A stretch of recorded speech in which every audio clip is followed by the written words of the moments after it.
ஹே! கதை கேட்க நீங்க வந்துட்டீங்களா? கதை சொல்ல நான் வந்துட்டேன். நம்ம ஆல்ரெடி பார்த்துட்டு இருக்க அன்எக்ஸ்பெக்டடோட 17த் எபிசோட் தான் இன்னைக்கு பார்க்க போறோம். வீடியோக்குள்ள போறதுக்கு முன்னாடி எப்பயும் சொல்றது தான் இப்பயும் சொல்றேன். சேனலை சப்ஸ்கிரைப் பண்ணுங்க. பார்த்ததுக்கு அப்புறமா ஒரு லைக்கும் பண்ணிட்டு போங்க. ஸோ ஆரம்பிக்கும் போதே எதுலேருந்து ஆரம்பிக்கிறாங்கன்னா, நம்ம டாக்டர் தான் ரொம்ப சோகமா கண்டபடிக்கு அழுதுட்டு இருக்காரு. அப்போ வந்து என்ன பண்றாருன்னா, இவன் சட்டைய புடிச்சு இழுக்குறாரு ஹீஜிய. "நீ எதுக்காகடா இந்த கதைய எழுதுன? எதுக்காக நீ வந்து என்ன உருவாக்குன? எதுக்காக இந்த வேர்ட உருவாக்குன? நீ என்ன கடவுள்னு நினைக்கிறியா?" அப்படி இப்படின்னு சொல்லி இவனை புடிச்சு சண்டை போட்டுட்டு இருக்காரு. லூஷியன் தடுக்கிறதுக்கு வர அவளையும் புடிச்சு தள்ளி விட்டுறாரு. அதுக்கப்புறமா ஒரு வழியா அவரே உட்கார்ந்துடுறாரு. அவரால் முடியல. உடனே வந்து ஹீஜி சொல்றா, "நீ தலையிடாத, நான் தான் அவரை எப்படியாவது சமாதானப்படுத்தணும், கொஞ்சம் பொறுமையா இரு" அப்படின்னு சொல்லிட்டு லூஷியன் கிட்ட சொல்லிடுறான். அவர் ரொம்ப அழுதுட்டு இருக்கதை பார்த்த உடனே, "இப்போதைக்கு எதுவும் பேச வேண்டாம், நம்ம இங்கிருந்து போகலாம்" அப்படின்னு 2 பேரும் போயிடுறாங்க. இவங்க 2 பேருமே நேரா போய் அந்த போலீஸ் அங்கிள் கிட்ட தான் பேசிட்டு இருக்காங்க. அப்ப அவன் கேட்குறான், "எதுக்காக நீங்க இப்படி பண்ணீங்க? எதுக்காக வந்து வயிற்றுன சாவு விட்டீங்க?" அப்படின்னு கேட்கும் போது அவர் அப்பதான் சொல்றாரு, அவ வந்து என்கிட்ட என்ன சொன்னான்னா, "நான் என்னோட மிஷனை கம்ப்ளீட் பண்ணிட்டேன், ஆனா இங்கேருந்து போக வேண்டாம்னு நினைக்கிறேன், அதுக்கு என்ன பண்ணணும்?" அப்படின்னு கேட்கும் போது நான் ஆல்ரெடி அவகிட்ட சொன்னேன், "இல்லைம்மா, இந்த உலகம் பேலன்ஸ்டா இருக்கு. நீ வந்து ஃபோர்ஸ் பண்ணி இங்கேயே இருக்கணும் அப்படின்னு நினைச்சீன்னா என்னென்ன நடக்கும், என்ன பின்விளைவு வரும்னு எனக்கே தெரியாது அதை பத்தி. அதனால தயவுசெய்து நீ போயிடு" அப்படின்னு தான் நான் அப்பவே முதல்ல அவகிட்ட சொன்னேன். ஆனா அவ தான் புரிஞ்சிக்கல. "இல்ல, என்ன சொல்றீங்க? கடைசியா நான் சாவேன் அவ்வளோதானே. நான் ஆல்ரெடி சாவுக்கு ப்ரிப்பராக இருந்தவ தான். ஏன்னா எனக்கு ஆல்ரெடி கேன்சர் இருக்கு. எப்போ வேணாலும் நான் சாகலாம் அப்படின்ட்டு நான் என்னோட நிஜ உலகத்துலேயும் அப்படி தான் வாழ்ந்திருக்கேன். பட் ஆனால் இப்போ இங்கே ஒருத்தரை வந்துட்டு நான் காதல் பண்ணிட்டு இப்போ அவர் வந்து நான் இல்லாமல் ஏங்கிட்டு இருப்பாரு. ஒரு ஒரு நாளும் என்னை நினச்சி ஃபீல் பண்ணிட்டு இருப்பாரு. அப்படின்றப்போ அதுதான் எனக்கு இப்போ ரொம்ப வலிக்குது. அதுதான் எனக்கு கஷ்டமா இருக்கு. ஸோ என்ன நடந்தாலும் நான் பார்த்துக்கிறேன்" அந்த மாதிரி என்கிட்ட சொல்லிட்டு போயிட்டா. அவள் கொஞ்சமும் புரிஞ்சிக்கல நான் சொல்கிறத. ஏன் அப்படின்னா, "எனக்கே தெரியாது இங்கே என்ன நடக்கும்ன்றது. எல்லாமே எனக்கும் புதுசு தான்" அப்படின்னு இவர் சொல்கிறாரு. உடனே ஒரு ஆள் வந்து சொல்கிறா, "சார், உங்களுக்கு கார் ரெடியாக இருக்குது, நீங்கள் வெளியில் போகிறதுக்கு டைம் ஆயிடுச்சு" அப்படின்னு சொன்ன உடனே இவரும் எழுந்து போகிறாரு. போகும்போது அவர் என்ன சொல்கிறாருன்னா, கடைசியாக, "தயவு செஞ்சு உன்னோட வேர்ல்டுக்கு நீ போகிறதுக்கு பாரு. அவளை மாதிரி முட்டாள்தனமாக முடிவு எடுக்காத. இங்கேயும் நீ இல்லாமல் போயிடுவ. அதே மாதிரி அங்கே நீ மிஸ் ஆன பர்சன் மிஸ் ஆனதாக தான் இருப்ப. உன்னோட பேரண்ட்ஸ்க்கு யாருக்குமே உனக்கு என்ன ஆச்சுன்னு தெரியாமே போயிடும் கடைசி வரைக்கும். இந்த மாதிரி எவ்வளோ பேருக்கு நடந்திருக்கு" அப்படின்னு சொல்லிட்டு அவர் போயிடுறாரு. எல்லாருமே வந்து இந்த லேக்ல வந்து அவளுக்கு நினைவா ஒரு ஒரு இது அனுப்புறாங்க தண்ணியில. நம்ம ஜோ வந்து என்ன பண்றான்னா, லெட்டர் எல்லாம் எழுதி கப்பல் செஞ்சு விட்டுட்டு இருக்கா. இவன் வந்து சின்ன சின்ன ஏதோ சம்திங், அவங்க வந்து ஏதோ சாங்கியம் பண்ணுவாங்க போல. அந்த மாதிரி எல்லாம் ஒரு ஒருத்தரா பண்ணிட்டு இருக்காங்க. நம்ம ஹீஜி என்ன பண்றான்னா, அவ வந்து அடிக்கடி இவன் கிட்ட கேட்டிருப்பா, ஆட்டோகிராஃப் போட்டுத்தாங்க, ஆட்டோகிராஃப் போட்டுத்தாங்கன்னு. அப்பெல்லாம் வந்து இவன் என்ன சொல்லுவான்னா, "நான் வந்து ஆட்டோகிராஃப்க்குன்ட்டு ஒரு டைம் வைப்பேன், அந்த டைமுக்கு வந்து நீ வாங்கிக்கணும். சும்மா கண்ட நேரத்துலலாம் செலிப்ரிட்டியை பார்த்து இப்படியெல்லாம் தொல்லை பண்ணக்கூடாதுன்னு" இவன் சீன் போட்டிருப்பான். அது ஞாபகம் வந்து ஆட்டோகிராஃப் போட்டு அவனும் அதை அந்த தண்ணியில் அனுப்புகிறான். நம்ம பயிர் வந்துட்டு நம்ம டாக்டருக்கு ஆறுதல் சொல்லிட்டு இருக்கா. "பரவாயில்ல, கடைசி நேரத்தில் அவள் உங்கள் கூட இருந்ததுனால அவள் போகும்போது சந்தோஷமாக தான் போயிருப்பா. நீங்கள் கவலைப்படாதீங்க. உங்களுக்கு என்ன தேவைனாலும் எங்ககிட்ட சொல்லுங்க, நாங்களாம் இருக்கோம் உங்களுக்குன்னு" சொல்லிட்டு ஆறுதலாக பேசிட்டு இருக்கா. அதுக்கப்புறம் அங்கேருந்து எல்லாருமே கிளம்பி போகிறாங்க. இவங்க வீட்டில் வந்து என்கேஜ்மெண்ட் பாதிலேயே நின்னதுனால என்கேஜ்மெண்ட்டை அடுத்து எப்போ வச்சுக்கலாம்னு சொல்லிட்டு 2 ஃபேமிலி உட்காந்து பேசிட்டு இருக்காங்க. அப்போ வந்து இவங்க 2 பேரும் என்ன சொல்கிறாங்கன்னா, "எங்களுக்கு மனசு சரியில்லை, ஸோ கொஞ்ச நாள் கழிச்சு வச்சுக்கலாம், இந்த என்கேஜ்மெண்ட்டை தள்ளி போடலாம்" அப்படின்னு சொல்லும் போது அவங்க அப்பா அங்கே கேட்குறாங்க, "எவ்வளோ நாள்னு சொல்லுங்க நீங்களே" அப்படின்ன உடனே இவன் சொல்றா, 1 வீக் கழிச்சு வச்சுக்கலாம்னு சொல்லிட்டு. பையன் என்ன சொல்றான்னா, 1 இயர்னு சொல்றான். 2 பேரும் ஒரே நேரத்துக்கு சொல்றாங்க. இவங்க 2 பேருக்குமே ஷாக் ஆயிடுது, அப்பாங்க 2 பேருக்கும். சரி சரி, பசங்க கொஞ்சம் கன்ஃபியூஷன்ல இருக்காங்க போல, நம்ம 1 வீக் கழிச்சே வச்சுக்கலாம் அப்படின்னு சொன்ன உடனே நம்ம கவுன்சின் வந்து அவளை அப்படியே முறைக்கிறான். அப்பனா இவளுக்கு இஷ்டம் இல்லை போல அப்படின்றது அவனுக்கு புரியுது. இவங்க 2 பேரும் சாப்பிட்டுக்கிட்டே பேசிட்டு இருக்காங்க. அப்போ வந்து காங்சின்னுக்கும் பைக்கும் என்கேஜ்மெண்ட் தள்ளி போகுது அப்படின்னு பேசும்போது, 1 வீக்லயே வச்சா எப்படி அப்படின்னு லூஷின் சொல்றா. "வேற எவ்வளோ நாள் வந்து நம்ம தள்ளி போட முடியும், 1 வீக்ல தான் வைக்க முடியும்" அப்படின்னு சொல்லிட்டு ஹீஜி சொல்றான். அவளுக்கு வந்து இன்ட்ரெஸ்டே இல்லாத மாதிரி இருக்கா. அவ வந்து ரொம்ப அன்ஈஸியா இருக்கா. இந்த டைமுக்கு அவளை நம்ம ஃபோர்ஸ் பண்ண முடியாது இல்லையா, 1 வீக் தள்ளி வைக்கலாம்ல அப்படின்னு லூஷின் பேசுறா. உடனே இவன் சொல்றான், இதுல என்ன அன்ஈஸி ஆகிறதுக்கு இருக்கு, அவன் லவ் பண்றேன்னா அதுக்கப்புறம் அவனே ப்ரப்போஸ் பண்ணா என்கேஜ்மெண்ட்டுக்கும் ஏற்பாடு பண்ணிட்டான், இதுக்கு மேல ஒரு பையன் என்ன பண்ணுவான் அப்படின்னு சொல்லிட்டு இவன் சொல்றான். அதுக்கு இவங்க 2 பேருமே பெருசா பேசிக்கிறாங்க. அவங்க வார்த்தை முத்தி போயிடுது. சண்டை போட்டுட்டு இவ என்ன பண்றான்னா, நீ சாப்பிடவே தேவையில்ல குடுடா அப்படின்னு சொல்லிட்டு புடுங்கிட்டு போயிடுறா. நம்ம பையன் என்ன பண்றான்னா ஃபுல்லா இவனுக்காக எல்லாம் சமைச்சு எடுத்துட்டு வந்து ஆஃபீஸ்ல எல்லாத்தையும் ஓப்பன் பண்ணி வச்சுட்டு வெயிட் பண்றா. இவனும் பண்ணிக்கிட்டே இருக்கான். சைன் பண்றான் பயங்கரமா ஃபைல்ஸ் வந்துகிட்டே இருக்கான். அவன் சைன் பண்ணிட்டே இருக்கான்.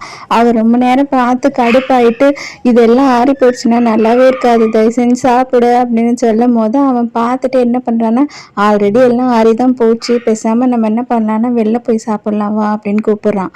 அவன் என்ன சொல்றான்னா, ஒரு நிமிஷம் நில்லு, உன்கிட்ட பேசணும்னு சொல்லிட்டு, எனக்கு என்ன தோணுதுன்னா நம்ம 2 பேருக்கும் என்கேஜ்மெண்ட் பண்றது ஒத்து வராதுன்னு தோணுது அப்படின்ட்டு ஓப்பனா சொல்லிடுறா.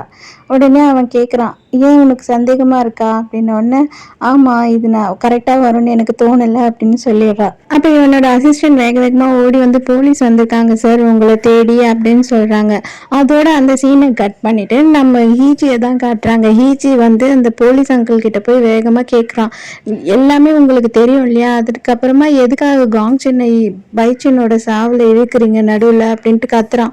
அப்போ உடனே அவர் சொல்றாரு, ஆமா எனக்கு எல்லாமே தெரியும் தான், ஆனா என்ன பண்ண முடியும், அவனோட டிஎன்ஏ சாம்பிள் வந்து அவளோட கையில இருக்கு, அதை வந்து நாங்க இப்போதைக்கு இன்வெஸ்டிகேட் பண்ணி தான் ஆகணும். காங்சினோட டிஎன்ஏ சாம்பிள் தான் அவ கையில இருக்கு, வேற உன்னோடது இருந்திருந்தாலும் உன்னை தான் பிடிச்சிருப்போம், ஒண்ணுமே பண்ண முடியாது. சரி நான் உன்கிட்ட ஒரு பெண்ணு கொடுத்தேன்ல, அந்த பெண் எங்க அப்படின்னு கேட்குறாரு.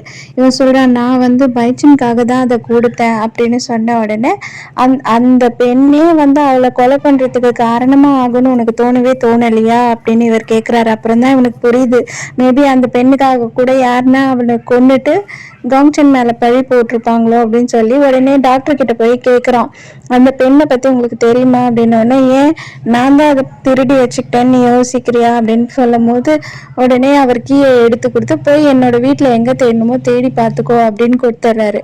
உடனே லூஷினும் வாங்கிட்டு வேகமா இவனை ஈத்துட்டு போறா. அப்போ வந்து இவரோட பார்வையுமே சரியில்லை, அவர் ஒரு மாதிரி தான் பார்க்குறாரு. 2 பேருமே டாக்டரோட வீட்டுக்கு போய் பார்த்தா அவரோட வீட்டுல கரண்ட் கூட இல்லை.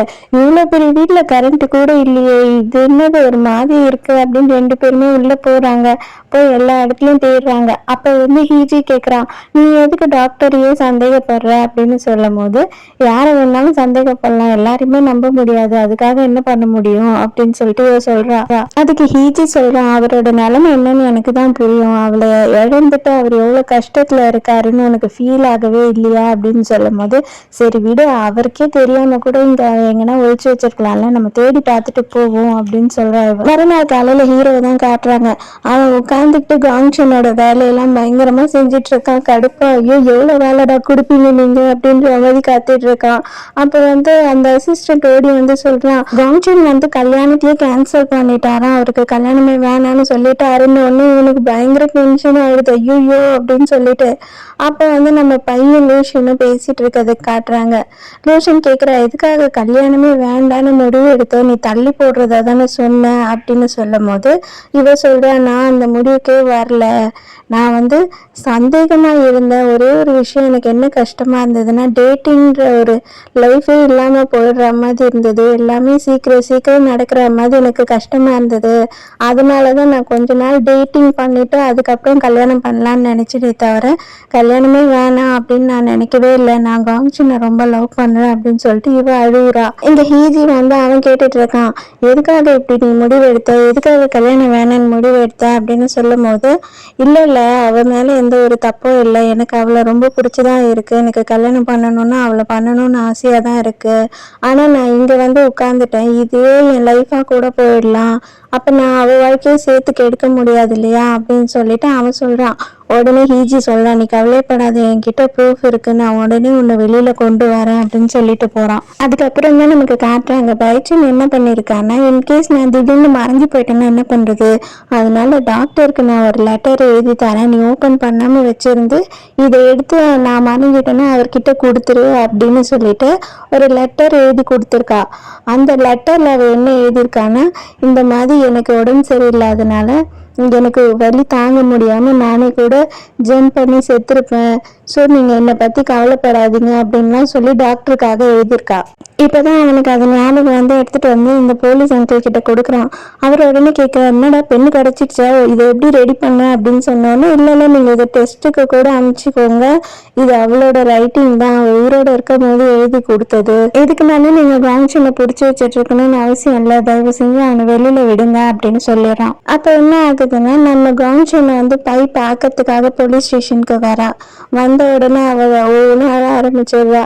நான் உன்னதான் லவ் பண்ணுறேன், எனக்கு இப்போதான் நம்ம பிரிஞ்சிருக்கும் போது தான் லவ்னா என்னன்னே புரியுது, நான் டேட்டிங் பண்ணல, ஊரை சுற்றல, இப்படி எல்லாமே யோசிச்சுட்டு இருந்தேனே தவிர உன் கூடியே இருக்கணும்னு இப்போதான் எனக்கு தோணுது, என்ன ஆனாலும் சரி நான் உன் கூடியே தான் இருப்பேன், உன்னை தான் கல்யாணம் பண்ணிப்பேன் அப்படின்னு சொல்லிட்டு சாரி சொல்கிறா. உடனே வந்து நம்ம காங்ஷனும் இவளை கிஸ் பண்ணிடுறான்.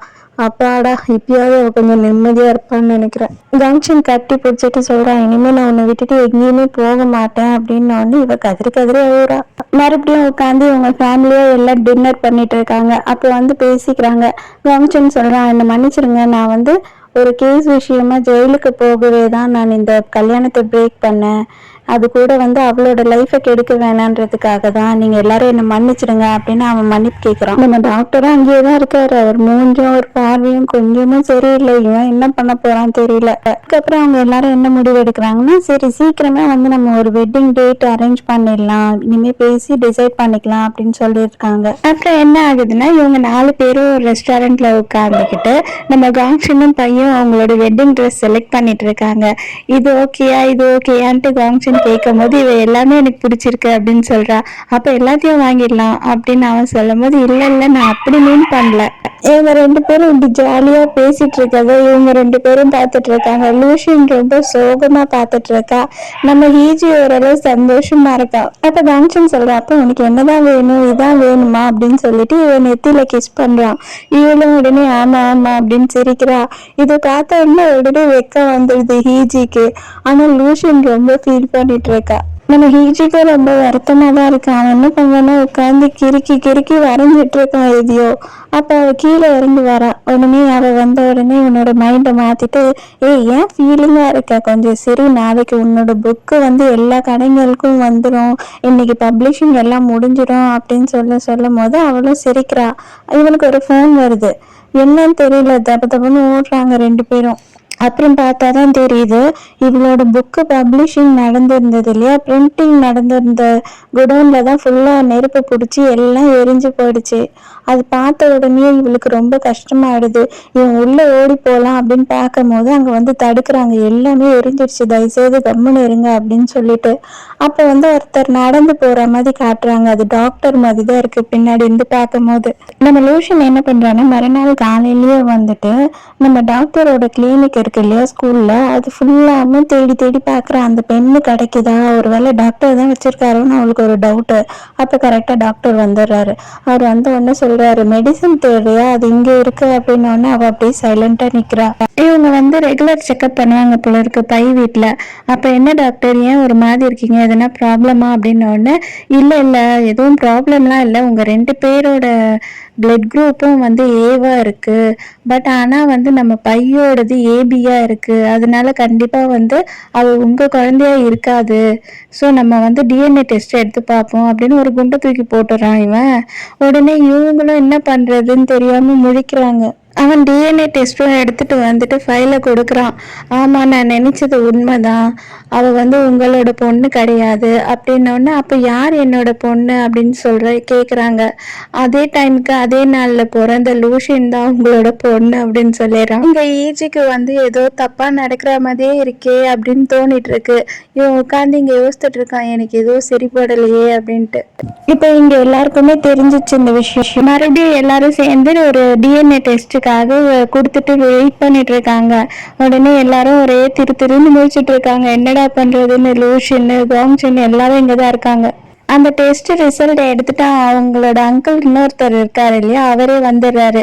கரெக்டு தான், லூஷின் தான் வந்து உங்களோட பொண்ணு, பல முறை எடுத்துட்டோம் டெஸ்ட், ரிசல்ட் இதுதான் வருது, பை வந்து உங்களோட பொண்ணு கிடையாது அப்படின்னு சொல்லிடுறாங்க. எல்லாருக்கும் ஒரே ஷாக்காகவும் குழப்பமாகவும் ஆயிடுது. ஹீஜி சொல்றான், அது எப்படி இருக்கும், அதெல்லாம் அப்படி இருக்காது, நீங்க வேற இன்னொரு வாட்டி டெஸ்ட் பண்ணுங்க அப்படின்னு சொல்றான். அவர் சொல்றாரு, வேல்யூவான இடத்துல எக்கச்சக்கமா நாங்க நிறைய வாட்டி டெஸ்ட் பண்ணிட்டோம், அதுதான் ஃபைனல் ரிப்போர்ட்டா எல்லா இடத்துல இருந்தும் வந்திருக்கு அப்படின்னு சொல்லிடுறாரு. உடனே காங்சன் சொல்றான், நீங்க யாரும் இப்ப டென்ஷன் ஆகிறதுக்கு ஒன்றும் இல்லை, சரி ஓகே, லூஷின்க்கு அவங்களோட அப்பா அம்மா உண்மையான அப்பா அம்மா கிடைச்சிருக்காங்கன்னு நம்ம நினைச்சுக்குவோம், இதனால எதுவும் மாற போறது இல்லை, எல்லாம் அப்படியே தான் இருக்கும்னு சொல்லிட்டு நம்ம பைக்காக அவன் பேசுறான். நம்ம டாக்டர் தான் ஒரு செம்ம நக்கலா ஒரு லுக் விட்டுட்டு இருக்காரு.